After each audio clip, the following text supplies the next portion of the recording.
Nowadays, the perk Self-Care in Dead by Daylight allows you to heal yourself at 35% the normal speed, which rounds up to about 45 seconds. Now, despite the title of this video, in my opinion, Self-Care is definitely not useless, and it is by far not the worst perk in DBD currently. Somehow it still manages to stay within the top 10 of the most used survivor perks, even though it is widely known as a perk that more or less wastes valuable time instead of actually being useful and providing a practical advantage. However, throughout the game's earlier versions, Self-Care has had multiple different iterations and was once even considered a meta perk. So how did we get from Self-Care literally being a meta perk to arguably one of the worst perks in DBD's entire history? Well, in this video we're going to be taking a look at the 7-year-long evolution of Self-Care in Dead by Daylight, so without any further ado, let's get right into the video.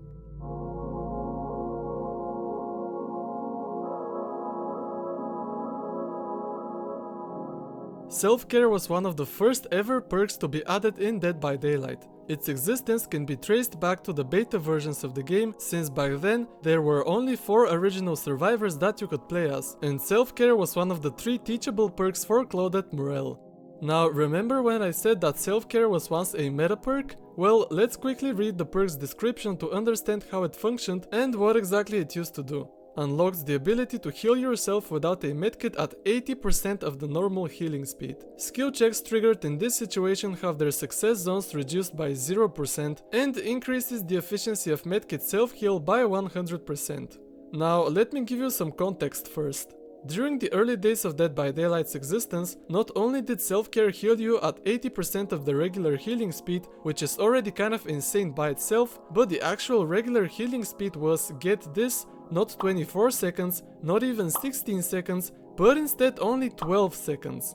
This meant that back then, even by using just Self-Care alone, you could heal yourself for about 15 seconds, which is actually faster than the 16 seconds it takes today for another survivor to heal you. Not only that, but remember that botany knowledge also existed back then, and by pairing the two together you could literally get insane healing speeds. So much so that it wasn't at all uncommon to see builds like this one. Some players even chose to use This Is Not Happening to further optimize the self-healing process. Furthermore, Self-Care also increased the efficiency of medkit heals by a whopping 100%. And even though the perk technically had a downside that reduced skill check success zones, this wasn't enough at all to balance out the different aspects of this perk. Not to mention that this supposed downside would technically be deactivated at tier 3. And the craziest thing of all is that Self-Care and botany knowledge wasn't even the strongest combination of perks. Instead, there was another perk that, when paired with Self-Care, would essentially give you the ability to literally out-heal the killer's attacks. This perk was, strangely enough, Will Make It.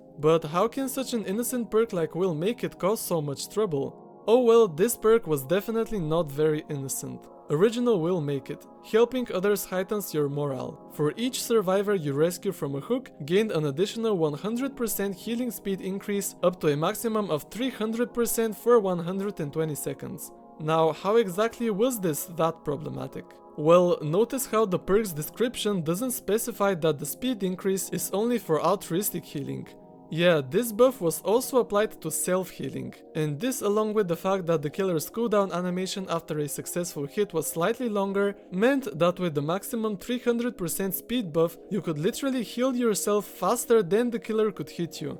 Of course, this was arguably one of the most ridiculous perk interactions that have ever existed in Dead by Daylight. Things absolutely needed to change, and thankfully, the developers were relatively quick to act on this. On the 29th of June 2016, only 2 weeks after the original release of Dead by Daylight, Behavior released the 1.0.2 patch, and this update brought many needed changes. First of all, Will Make It was finally made to affect only altruistic healing speeds, and the maximum speed bonus was reduced from 300% to just 100%. Additionally, Self-Care was nerfed so that at tier 3, you could only heal yourself at 50% the regular speed. However, the other aspects and modifiers of this perk were left unchanged. Now, after this, Self-Care received a couple of miscellaneous changes, I guess you could call them. For example, during the 1.7.0 patch, the skill check success zone debuff modifier was removed, and the healing speed was changed to 50% across all tiers. Moreover, the item consumption rate efficiency was reduced to only 20% at tier 3. The 1.8.0 patch also made some minor adjustments to the skill check trigger chances, but more importantly, sometime during the 3rd year of DBD, the regular self-healing speed was increased from the previous 12 to the new 16 seconds. See, even though self-care healed you at 50% the regular speed, up until then that still rounded up to about 24 seconds, which is actually the current medkit self-healing speed. But after the 2.3.0 update, the regular healing speed became 16 seconds, and so self-care would now heal you for 32 seconds. Now, throughout all of this time, more and more players were starting to realize that self-care was actually kind of becoming a detriment to the team most of the time. See, back then generators took 80 seconds to complete, and so spending pretty much almost half the generator just to heal yourself once wasn't necessarily something that was beneficial for the survivor side. The perk became even more redundant, you could say, I guess, when Circle of Healing got added, since originally it allowed you to heal yourself at the regular self-healing speed and your teammates twice as fast as usual. For almost 4 years, self-care would receive no major buffs or nerfs. In fact, it didn't receive any changes at all, up until the infamous 6.1.0 update.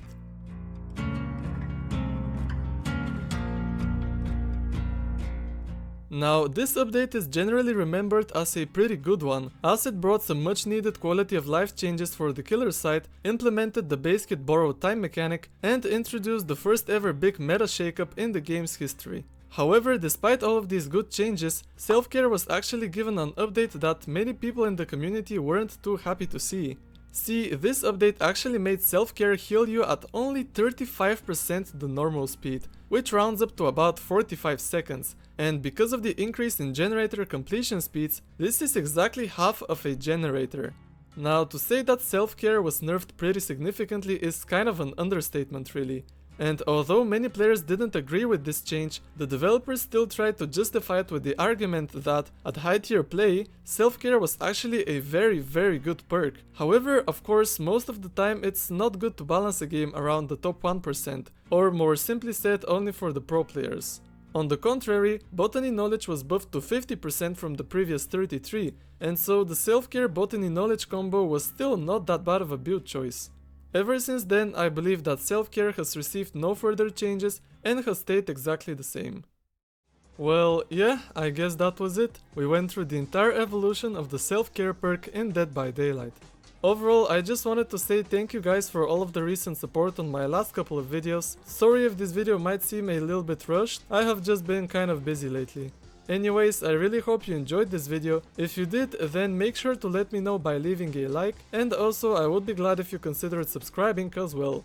Thank you all for watching, and I'll see you in the next one. Bye!